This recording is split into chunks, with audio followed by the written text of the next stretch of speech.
Hello and welcome to the Sideline Live podcast. This is the Spotlight Her series, a collaboration with Basketball Ireland as part of their Women in Sport series supported by Sport Ireland.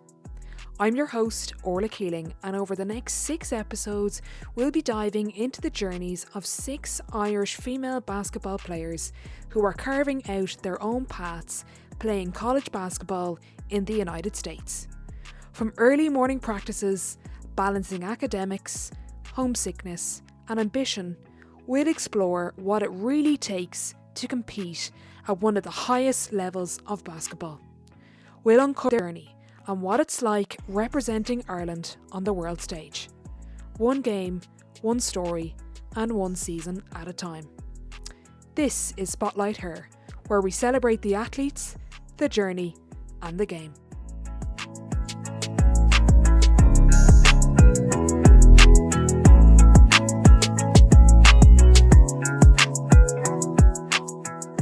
Okay, delighted to be joined by Quinnipiac University's Maria Kealy. Maria, how does a girl from Donegal end up in the States on a college basketball scholarship? Geez, a great question to start. Oh God, it was a long process, I would say, but geez, I'm so grateful to be here and I'm having actually the best time. Quinnipiac's been so good to me now.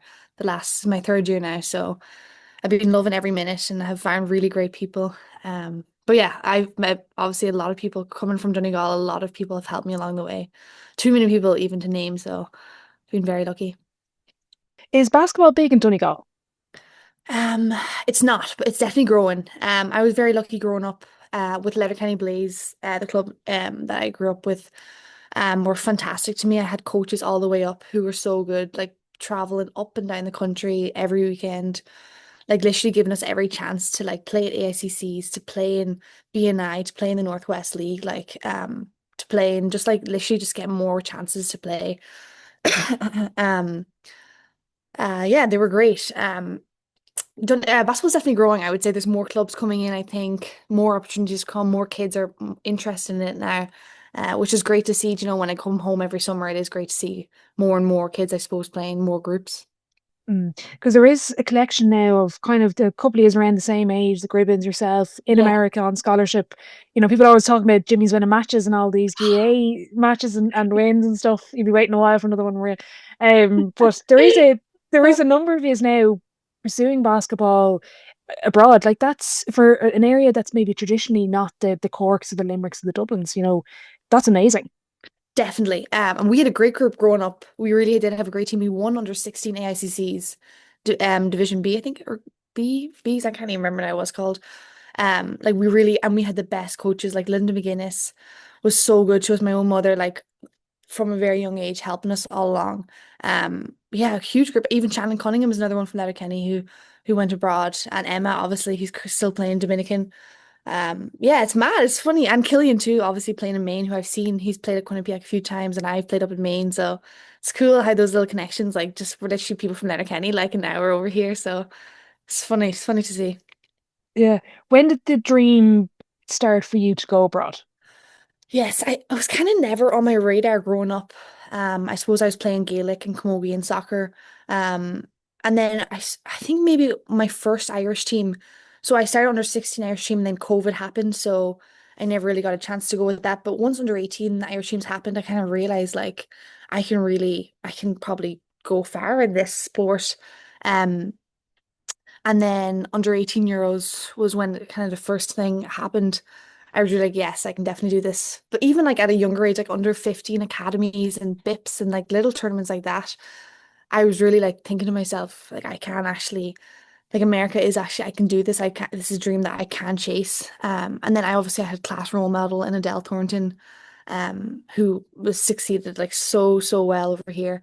And then Ella went the year before me, so I really have had a great pathway kind of paved for me, which I'm very lucky to have. It was a dream, I suppose, that came a little bit later, like a later stage in my life. But once I realized that it was possible, I just like I said I have to go for it. If the opportunity came up, I have to do it.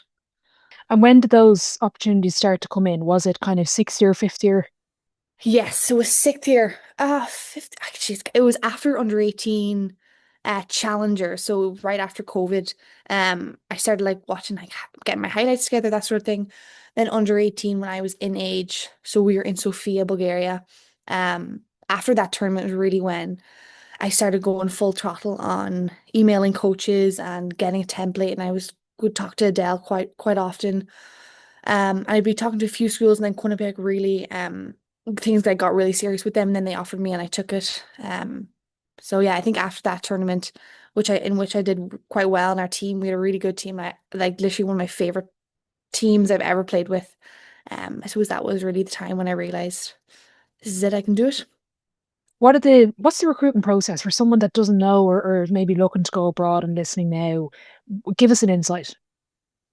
So I'd say, first of all, keep track of like I suppose your highlights. It's something I never did until I got to Euros, and I had to ask Tommy O'Mahony and Liam Cullity. The two of them made my film, which was great.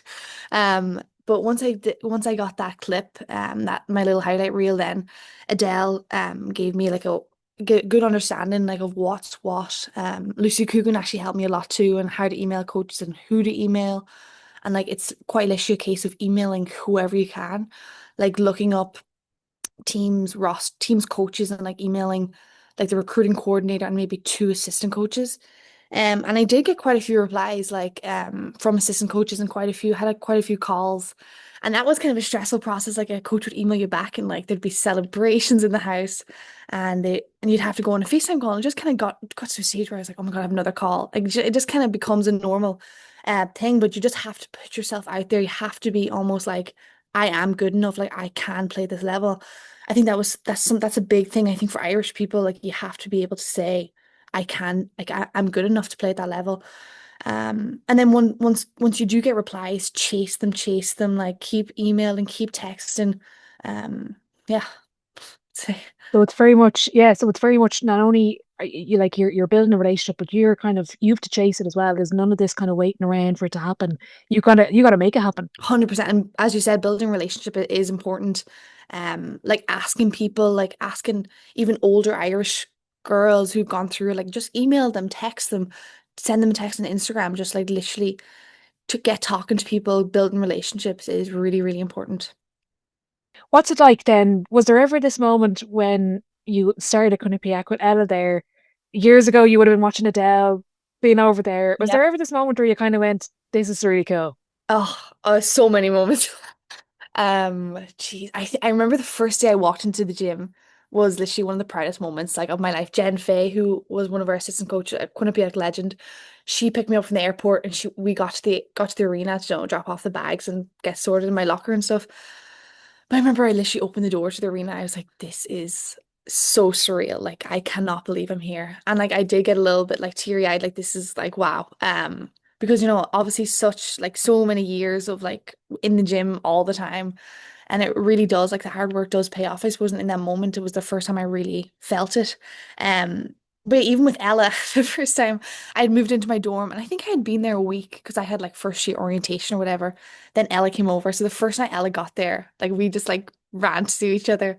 But I've been so lucky with Ella. She's literally been like a big sister to me here, and I'm living with her this year actually, but she is just the best. Love her. So you can't get rid of each other now. You're living and playing and everything with. Yeah, exactly. No, you just wouldn't want to get rid of Ella. She's the best. Yeah, because that's one of the great things about all these Irish players going abroad is the vast majority of different states and colleges and levels. But it's such a cool thing to have two girls at the same college. Never mind the whole piece around Adele being there, and I was giving out to Kim Fitzpatrick was there Yeah. in the mid noughties as well. So, but like, what's that like having another girl there that just gets it on a different level? They get where you've come from, the challenges, and they understand your accent. The most importantly. So true. Well, actually, people keep thinking I'm more American than Ella. I can't believe it.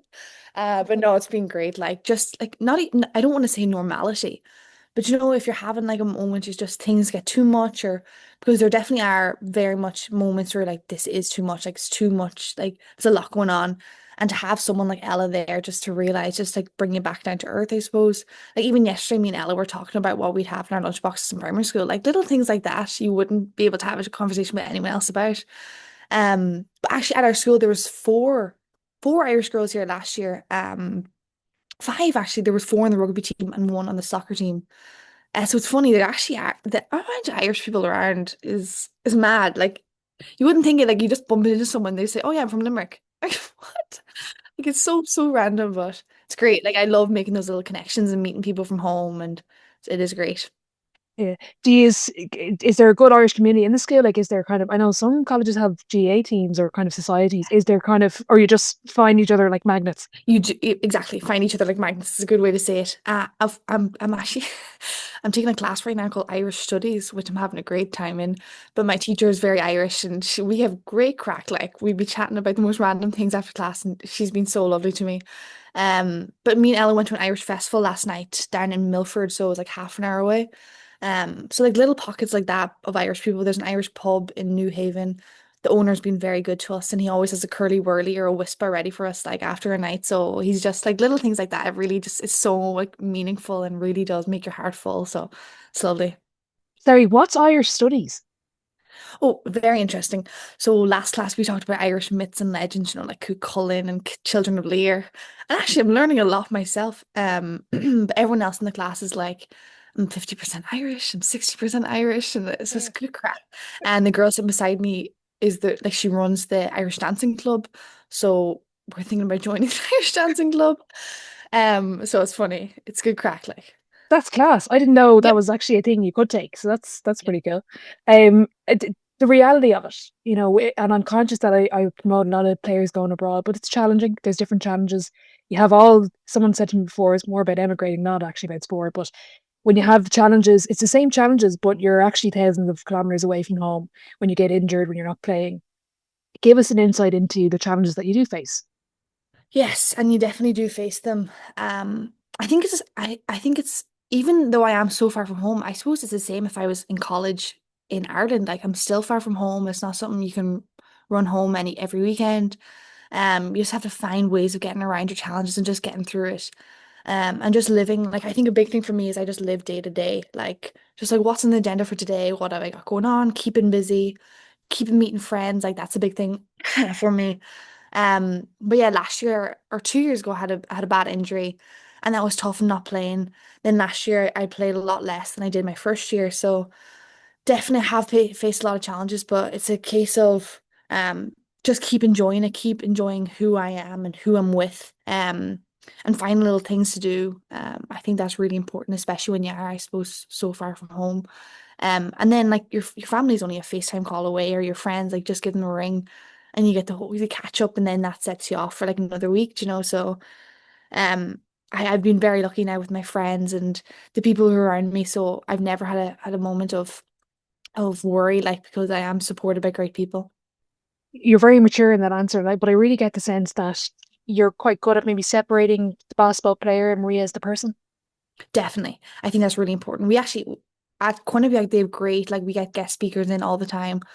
And there's some a big message they always bring in is who are you away from your sport? Because once you're done playing basketball or once you're done playing whatever sport you're doing, like you have a whole life ahead of you. Like just knowing who you are, like having like little things that are important to you and little things that you do on the side away from your sport is so important. Even though I love basketball and like I love coming down to the gym and to practice every morning, like after practice, like you have a whole day to kill. Like there's class, like I'm taking Irish studies, which I'm loving. I'm really loving my major science, and my professors are so good. Like just they really are, they care about you a lot. So I've been very lucky in that sense too. But yeah, I think that is really important, like knowing who you are away from basketball. I think that's something I've kind of embraced a lot since coming to America too. Mm. Speaking of practice, what's the schedule like? I know you're kind of coming into the season now. Are things ramping up? Yes, they are. So we've been in 8 hour weeks the past since summer, I suppose. So our 20 hour weeks start now next week. So we'll be on court for like 2.5 hours every day, and we'll lift for half an hour just twice a week going forward. The basketball definitely ramps up, and like the strength and conditioning kind of ramps down as things get heavier and things get going. Which is good. I'm excited for it because basketball's only been an hour like the past few weeks, like an hour a day for only 3 days a week. So more time on court is good. Like just like getting into the thick of things. And we have our first exhibition game on, I think the 20th of October, the 25th of October, something like that. We play Holy Cross. Um, so yes, very actually very soon till our first game. So I'm excited for it. Give us an insight for those that don't know about the 8 hour and the 20 hour. There is a ruling there that you're only allowed to go to a certain point before a certain not date in the season. Yes, it's 20th of September, I suppose, or the 19th. So 8 hour weeks, it means you're only allowed 8 hours with coaches like on court or in the gym. So at our school, we do 3 hours of basketball and 5 hours of S&C. So 5 days a week, we lift for an hour and we condition like 3 to 4 days a week. And then on basketball, on the court for 3 days for an hour. So that's was it the whole summer long. So we had Saturdays and Sundays off, which was lovely. And since we got back to school until yesterday. So then Monday, and that's across the whole NCAA women's, it starts 20-hour weeks now. So, and it's up to your school how you want to split it up. So we just do conditioning twice a week for 30 minutes going forward now, and then basketball is the rest of the time. Mm. And what happens in it when you're in that 20 hour week now? Talk us through a practice. Like if it's at, like, tell us what time it's at, what time you arrive, what you do before and during. So we have a great practice block. It's 8 to 12 for us, which is class because then we have classes the rest of the day. So I normally get down here about 2 hours, an hour and a half before things start. So we'll be on court first. So like practice could start at 9. So we get our ankles taped and we get like all I have a lot of rehab to do since my back, and that's something I maintain doing. It's good. I'm in a good routine. So I might come down at 7 o'clock in the morning, shoot for 20 to 30 minutes just to warm up, get going. I go in, I do my rehab, I get my ankles taped, and then I come out on court and like everyone's dribbling into courts and bits. And that's maybe 50 to 20 minutes before practice starts. And then we stretch, we practice for 2.5 hours. And practice kind of depends, like in season, maybe an hour could be devoted to like film and scout of who we're playing the next day.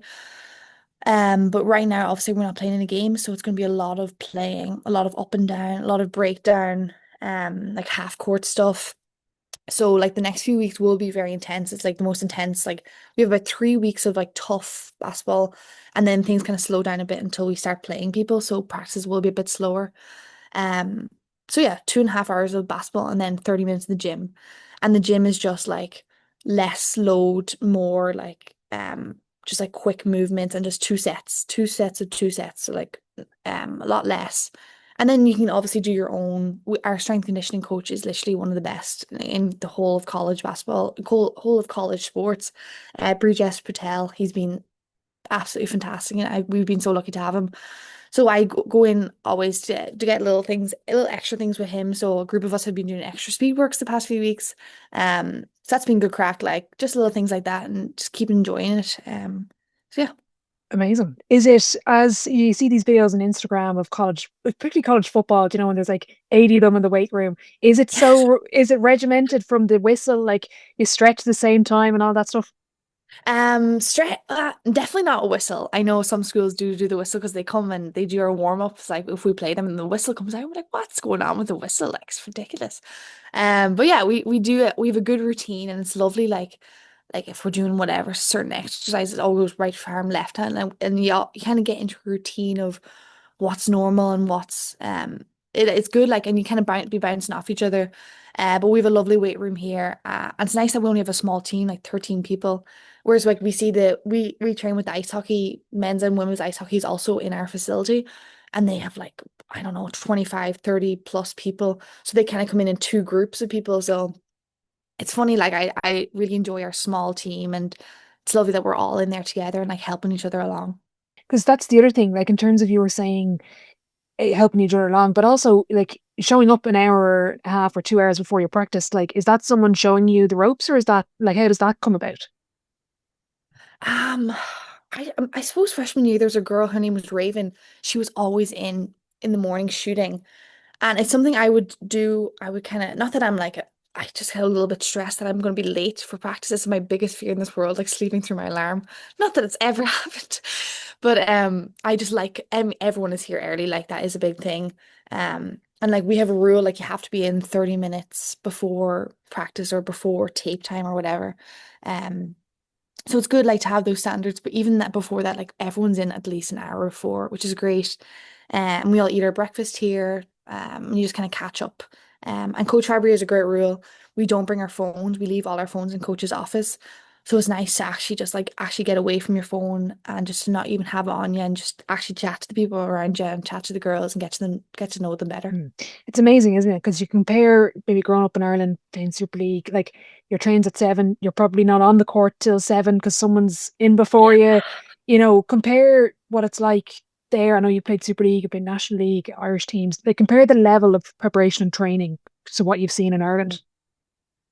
Oh, like there's nothing like it. And that's what I always say, like I'll never have this chance again in which like my team is in every single morning training together 6 days a week. Yeah, at home I was very lucky I got to play Super League at Ulster University in Belfast.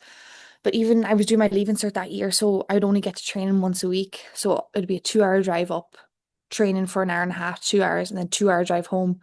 And like I'd be doing my strike practice in the car, like it was, and now that I think back, and then the games we'd have a game in the weekend. But I love playing Super League because I got to play it at a level much higher than I had been before I went to America. And then I also played with Northwest, Team Northwest in Donegal National League. But you'd be training twice a week. I suppose it's normal now for Super League and National League, but you'd be training twice a week for an hour, 2 hours. You come in maybe 10 to 15 minutes before training, do a quick stretch, and that's you. So like it is a different mindset. Yeah, totally different mindset. Or even girls would be coming from football training and going in, or coming like they'd have four other trainings throughout the week, which just doesn't happen here. Like basketball is what it is, for us. So Yeah. it's great. Like for the whole team to be so bought in, coaches to be so bought in, it's Mm. class. So how did you get to the level you're at, Maria, in Ireland when we have limited court access and limited time? How did you get that extra reps in and that extra time? Yeah, I was very lucky growing up. Obviously with Letterkenny Blaze, I had great, really, really great coaches growing up, and then Loreto Letterkenny Convent, where I went to secondary school. Who I also used the gym in there before school, which was great. But I was very lucky in that my family members, I have three great siblings and my mum and dad who'd come in like before school, like in fourth year, fifth year, sixth year ish. I would go down to our local leisure centre, and we'd shoot before school and then go up to school. Like that someone would always be with me. Or on the weekends, like someone would always be with me rebounding, and like I definitely ask and it'd be a pain or I might have to pay them like a few euro, but like they'd always be in. They'd be playing one on one after I do like my reps, like they might get shoot a few free throws. Like my siblings and my family were so good. Like my cousins were in rebounding for me a few times. And then I always think back to COVID, was one of the best times because my family, my dad like built us we like a mini basketball court outside. So there's three boys and three girls in my family. So we used to play 3-on-3 until like someone died every single night. Like there'd be killings going on. And like that was just the best time. Like literally some of my favorite memories was during COVID. And I'd be outside. I had a program. I was on the under 18 Irish team at that point. And I was given a great program by Tommy O'Mahony, Carol Bride, and Liam. And every single day I'd be out doing my workouts and tracking reps, and I'd have like a massive folder of pages upon pages of and tracking everything. And that was something like tracking what you're doing is really important. Because like when I go home now in the summer, like I have books upon books of like what I did this summer, like what reps like this day, who was rebounding for me, and it's so nice to look back because there's a reason I'm here, like there's a reason I'm playing at this levels because I did put in the work, and I was so lucky that I had so many people helping me and so many people supporting me. And it really has like I am here for a reason. So it's so nice to see then. It's amazing. It's a great confidence piece as well. Not only are you tracking it, I heard a great line around sport and practicing. It was like, it's actually a simple maths equation. The more you do, the better you're going to get. But it's a good thing as well that you can look back and, well, it's nice to look back now, but it's also from a confidence point of view when you're building it. It's like, right, I can do this. Like I've put the level of training in. Definitely. Oh my God, yeah. And sorry, another person is Andrew McGeever, who's so good to me. And Ian McGeever, growing up, but yeah, literally exactly that, like counting your reps and knowing, seeing like this is like quite literally like I don't know, the proof's in the pudding. I don't know if that's a phrase, but I suppose that's what it is. Um, like really just it's great. And that's something for younger kids, something I so recommend. Like just keep like get a little hardback book or get a binder, get something and just write down what you're doing, have a plan. That's another thing. Going into your session, don't just like show up at the gym and say, "Wow, what am I going to do today?" Like on Sunday night, plan your sessions for the week. And something I think O'Mahony probably taught me, like keep track of what you're doing because like, or choose one thing you're going to do this week and do it for the next 3 weeks. And if you don't see any benefits, like change, you have to change something.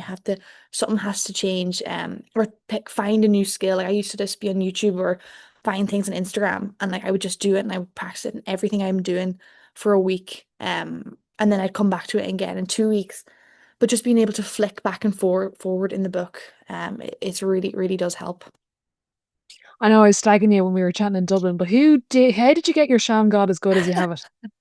Oh God, I have to give that to Tommy O'Malley too.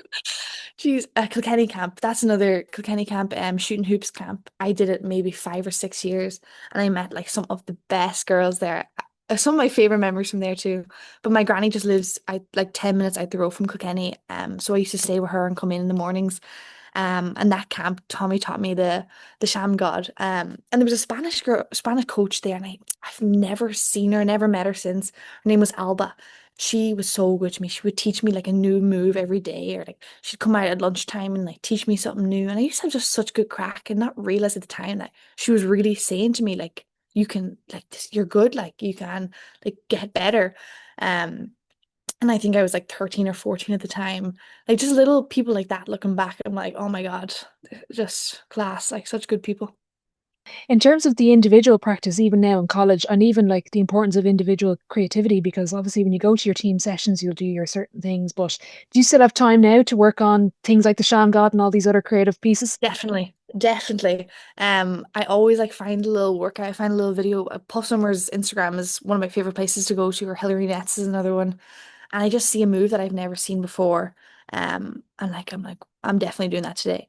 And as you say, practice, I suppose at this level, it is like regiment, it is routine, but like still be yourself. Like don't change who you are, don't change what you're doing, like based on coaches or like, still be yourself. And that's something I think I struggled with on Irish teams growing up. I was like more focused on, oh, what do I need to do? What do I need? Instead of just being me and like seeing like how I can fit into this system. um, but yeah, I love like Sham God's going strong, be practicing it all the time. But little moves like that, I definitely love finding and love practicing. Love it. Was there ever a Mm. point, Maria, where you didn't think it would happen? Or, for example, setbacks with maybe an Irish team? I know you're now progressing to the senior ranks and stuff like that. Was there ever a point where you doubted that you would be at the level that you're at now? Definitely. I say COVID. My first year under 16, so I was a year young on under 16 Irish teams. I was cut. I didn't make it, and that was I find that really tough. But also I had never been around the environment. I had never been around the process, so I didn't really know what it was I was missing or anything like that. So in the next year, I was going for the under 16 in age. COVID happened, so the first time I think I made the final 12 or the final 15, and then COVID happened. We were supposed to go to a tournament. I can't think it was Scotland a week before the announcement that schools were shutting down for 2 weeks. But at that point, I was like this is never going to happen. Like I'm never going to play for Ireland. I didn't think it was going to happen. And then obviously COVID kind of changed things. I did not stop working. I was literally outside every single day. And then after COVID, like those challengers, the under 18 European challengers, I was part of. And that was the first time I wore an Irish jersey, and it was really a moment. I was like, wow, I didn't think I would get to this point ever. So that COVID was definitely, I'd say, a tough time.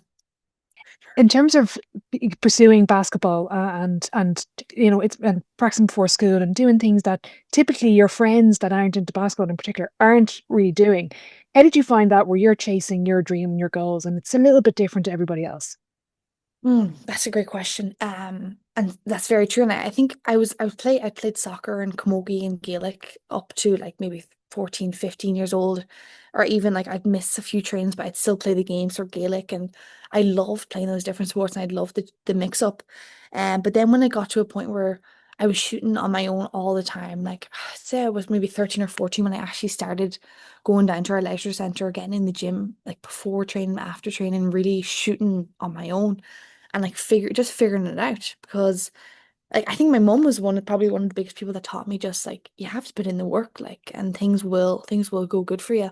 Um, but yeah, before school, like I don't think anyone really knew around me that I was had worked out in the morning, and I never told anyone because I did.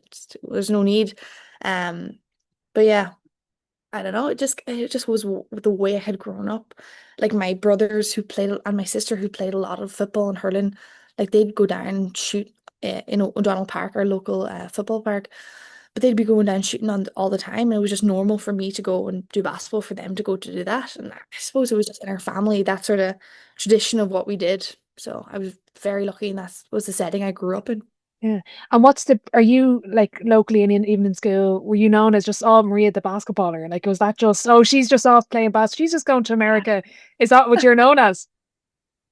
Like in Letterkenny, it's just so not normal. It's normal now because Killian and Emma are also over. But like even whenever I think I committed to basketball, everyone's like, "Oh, geez, Maria, well done." But, like no one really realized. Like, and I think like even like my cousin, How are you getting on sort of thing? Is it going well for you? exactly. But I had such good support, and people just were so good to me, all along. And like my cousins were always so like they'd all be coming out to my games. Um, but I think probably because of Irish teams and things, people realize like she is doing well, and like my school, my secondary school and my club, like they were always so good covering. Like if I was playing for Ireland, there'd be 100 posts up, and Maria's playing at this time. There's a game on at this time. Be people coming to the games, or like there's games on in National Basketball Arena. When I was under 18, and the amount of people from the club coming from Donegal is a big trip.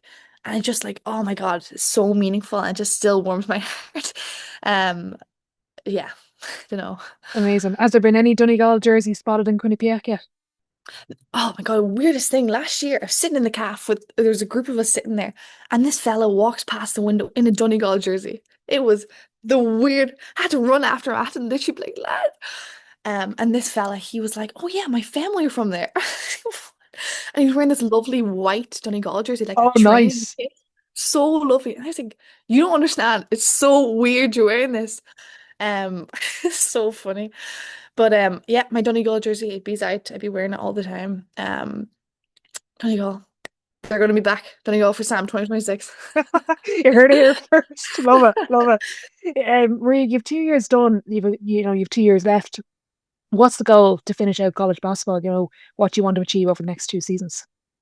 Yeah, great question. I think the first and foremost, we want to win a MAAC championship. It's something that hasn't been done at Quinnipiac in like since Edel was here, I suppose. But we were very close last year. But I as a team, we truly do believe like we can do it. So that's number one, like to play in the NCAA tournament. And I don't think it's something I'll actually truly understand till I leave college, I suppose. But it's something I'm never gonna get the chance to do again. So we're all just like gunning to get that, like to play in the NCAA tournament, to be able to fly somewhere to play. That's something we would just love to do. And then personally, yeah, I definitely have goals, and that's a big thing. Setting goals is big for me. Um, and just like having little standards for myself and don't not letting the year go past. Um, so yeah. Yep. I'm excited. Can't wait. Amazing. The other thing I noticed on your profile was around you were made the MAAC All Academic team. How are you finding balancing books as well as the Irish studies and the basketball? Yeah, we have a great team around us. Like we have an academic advisor. We all have our own like advisor with our major. So like the academic support like never stops, and that's something that's really, really important because you have to maintain a certain thing, a certain average, I should say. But it's good, like even as a break from basketball, like once practice is done and like if, like it does become a lot in the season because you're there every single day. So having class to go to, sitting beside someone who has no idea that you were just training for 3 hours and that you're feeling like death, like and just chatting to them about like whatever, anything. And like, it really is so nice to get that break. And I've had fantastic teachers, who've been so good to me and have given me great opportunities. And like, I love making those little like connections with teachers and with other people in the class who are just about like, my major's health science and I'm really, really enjoying it. Hoping to do occupational therapy, I think is my goal now. So just like even figuring that out in the last 2 years has been really fun, and figuring out what's for me and what's not for me. Mm. is professional basketball something that you'd like to maybe consider down the line at some point? Definitely. Like once again, if that opportunity comes up, I'd love to chase it. It's something I haven't even been thinking about yet because I'm really am focusing on these 2 years and not letting things go past and like being in the moment, being present. But yeah, I'd love to, love to. Yeah, I love that. Love the mentality. What's the biggest strength or maybe progression you've seen in your game since going to America? I think confidence in myself. I think that's something that's so big for Irish people. Like Irish people are so like, stop, like I wouldn't do that, or putting like literally not taking compliments or not taking anything. And when you got to America, like it is cutthroat. Like you have to say, no, I am good enough to be here. And it took me a long time to figure that out and to realize that I have to actually stand up for myself because otherwise people are going to walk all over me. So yeah, being confident in myself, just like figuring out, no, I deserve to be here um and then also like getting stronger. I was very lucky growing up. I did like young athlete strength classes with Tommy Gallagher and with Avro McNamee. And then I was out with Adam Spear and Gary. But geez, like getting stronger and really getting basketball fit was something that really changed in the last 3 years, I say. Brilliant. What's your Mhm. favorite kind of memory in America around Irish basketball, whether it's meeting or playing against another Irish person? Oh, geez, that's a great question. Or even just watching or supporting, just anything that comes to mind. Yes. I mean, there have been loads of times when I'm like, I'm here and like I'd be watching, like I've been watching the World Championships like the past week and like Kate O'Connor, who just has Unreal. absolutely amazing. It's just like watching things like that and like the sense of Irish pride is through the roof. But even like everyone, all the girls would be coming in and I'd be like, Irish person in this, get over here, 1,500 meters, get in. And like we'd all be cheering on like whoever, Sarah Healy. So it's funny, just things like that, or like my brothers would be playing like a game, they'd be playing the championship, and like there'd be a few girls around, like, come on, like my brothers are playing, and like they'd be watching the sport and they'd have no idea what's going on. And then anytime like me and Ella are playing together, it's just like this is so cool, like so cool for us to be here, to be playing at this level, for us both to have come like so far from Ireland, like it really is, and I think I have to appreciate it more sometimes. Like this is so cool, we're here, and yeah. It really is good. Like, Amazing. What's the reaction to Gaelic football when the Americans watch it? explain the first few rules and then that's it. They kind of get quiet because it gets to a point where I can't explain can't explain it anymore. But my dad sent out hurls. My dad's from Kilkenny, so he sent out hurls. So I have two hurls. I'd say about seven slitters. Like every morning I wake up, there's a slitter somehow in my room. I don't know where they come from. So I've had a few people out pucking over and back and learning the rules of hurling. So it's funny, like sharing things like that. It is nice, and it's nice to have that like bit about you. And like it's so funny, like seeing the Americans like figuring out. So it's nice, yeah. Outside of family and friends or people, what's the biggest thing you miss about Ireland? Oh, geez, coffee has to be number one. Coffee, like just going down to a coffee shop, Is there coffee on a not? There's bun. coffee in America, no? Oh my God, no, it's like butterscotch syrup on iced latte, and it's $27. That's ridiculous. God, I miss a good hot coffee, and I miss like a brownie. Like that's all I'm asking for. But I'm finding new places. I am really discovering more more things. So yeah, I'd Brilliant. say that. Yeah, Yeah. that's I wouldn't have expected brownies and hot coffee. Brilliant, Maria. I'm going to move on to the sideline seven. It's the same seven questions at the end of every episode. Question one: what's your favorite quote? Okay, so this was actually hard. There's I had a fair few. My first one is work hard, work harder. And it's something I don't know if it's an actual quote, but my dad, he probably made it up. But every time we'd be going playing a camogie match, he would just say it in the car before. He'd say it in the change room. And we almost like laughed at it growing up, like, Dad, like stop, like that's ridiculous. But like it kind of it's something that is actually very meaningful to me now. And then the other one is control the controllables. I think especially when you get to this level that's actually so important. Like you can't control what anyone else is thinking. You can't control what's going to happen next, but you can control who you are, like your effort, what you put into it. So I think that's something that's really important when you get to this level, or even growing up is really important. Yeah, amazing. Love that. Question two: best sporting event you've been to. Pick one as a fan, one as a player. Well, this summer I was at the Donegal v Kerry All Ireland, which was class. Obviously didn't go in our favour. That's okay. But I've been to a fair few All Ireland finals, like Kilkenny hurling finals, which were class environments. And then sorry, I also have another one, Caitlin Clark. I was at her first WNBA games. That was class. It was in Unreal. yeah, it was in the Mohegan Sun against Connecticut Sun. And I was somehow ended up in like the Connecticut Sun, like super fan area. So it was class. Like it was a great atmosphere. As a player, there have been a fair few European championship where like we've been playing like the host country. Like I remember under 18 we played against Romania and that atmosphere was unbelievable. Or even like at Quinnipiac, like there have been countless games where it's like really been like, wow, this is amazing. This is so cool that I'm here. Mm. Speaking of Caitlin Clark, actually, how and I'm only speaking of that because I remember the Irish Times did an article. Now they were about 6 months late compared to all the hype that she had in America. But anyway, they did an article. What's the when you go home now? Is there a better understanding because of Caitlin and because of you and Ella and all these Irish people as well that are playing? When you come back, the people that don't really know basketball kind of have a concept of what you're doing. Definitely. I think like I don't know how she's the way she's grown the game has been unbelievable.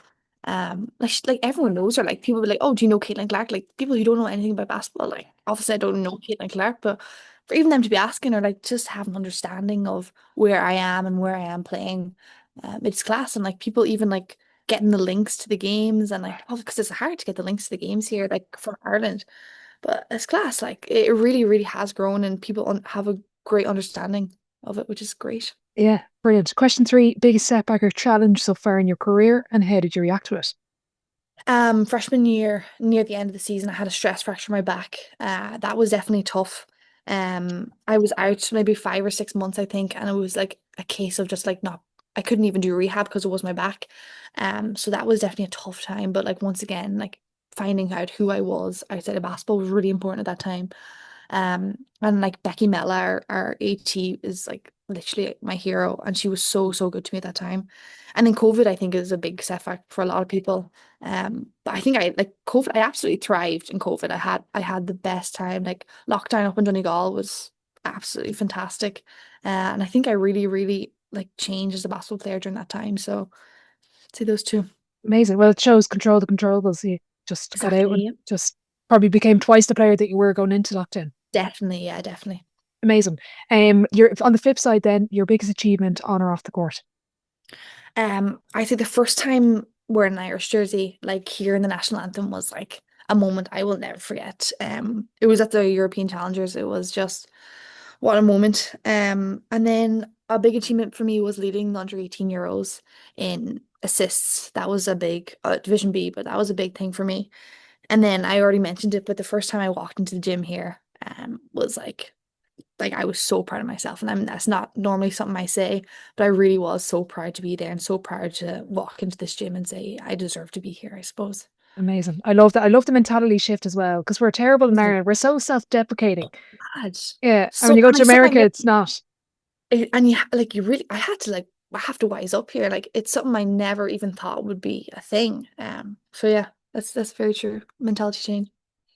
You're still in your early 20s, so it's not really a big question for you, maybe, but advice to your 18-year-old self, what would you say to young Maria? I would say ask more questions. Like and a tied into that is like don't be afraid to embarrass yourself or don't be afraid to fail. And like ask questions to anybody and everybody who's like willing to teach or who's willing to learn. We were very lucky. Always in Letterkenny, we had Victory Scholars, so like Americans who would come over, and like they'd play for Team Northwest, that both the boys team and the girls team. And I used to just latch onto those Americans. Like I was 12 or 13, and I'd be in the morning shooting with them, and I just used to ask them a million questions. I'd say they were so fed up with me. But that's just so important, I think, for younger kids. Just ask questions like your teachers, your family members, like coaches, just ask, and just like learn and like soak it all in. And yeah, don't be afraid. Don't be afraid to stand up, like use your voice, even if you have a wobbly voice, ask your question. Love it. Question six, dream dinner guest and why, and you can have a dinner party if you want. Okay, then, because I had such a long list. Um, I think Maria Sharapova and Michael Murphy and Jim McGuinness. They're I think my biggest three. Michael Murphy, love him. Like literally the best football player of all time. I stand by it. Jim McGuinness, obviously, like mastermind of everything he does. I think he's amazing. And then Maria Sharapova, I would love to hear like her journey of like tennis. She's actually my namesake, so it's funny. So I kind of always have this like I was born the day she won Wimbledon, so that's why I was called Maria. So random. But like I just love her story and I love watching her growing up. And then I do have two more. Buddy Velastro from Cake Boss. I don't know if you watch Oh Cake Boss. yeah. I'd love Cake Yeah. Boss. Yeah. Oh my God, Buddy Velastro, I love him. I'd love to hear about his process. I was just at the original Carlos Bakery there a few weeks ago. It was amazing. I didn't see Buddy now, but it's okay.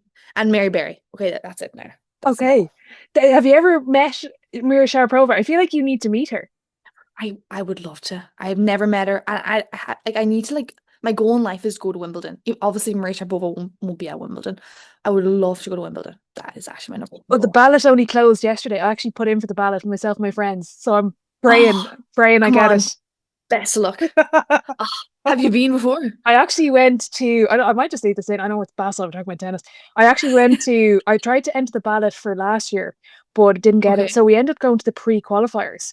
So they do this Okay. pre-qualifying round in a tennis club down the road from Wimbledon. Loved Oh, it. Now, class. there was no big names, but it was still, like, it was the best tennis I'll ever see in my lifetime. Yes. Unless I get to go to Wimbledon, which I'm still waiting to do. And then we didn't get to Wimbledon at the time of that visit. Like, it was literally, I went the day before and my friends then flew over like 6 a.m. This was a Tuesday, and then flew home. We all flew home that night. So it was a real quick thing. Oh, But wow. then Okay. I went in October last year and loved it. And it was actually amazing being up there in October because like all the leaves around the place were turning red and stuff. And it's just this Oh, love amazing it. place. So fingers Yeah. crossed. If I have a spare ticket, I'll bring it. Oh my God. Let me know. I'll be there. Final question before I let you go, Maria. If your life was a book, what chapter would this be called? Very tough question, by the way. I would say some sort of lyric from The Climb by Miley Cyrus.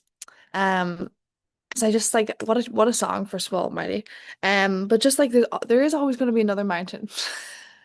But yeah, just like keeping your head down, like just being quiet about what you're doing is I think is really important to me.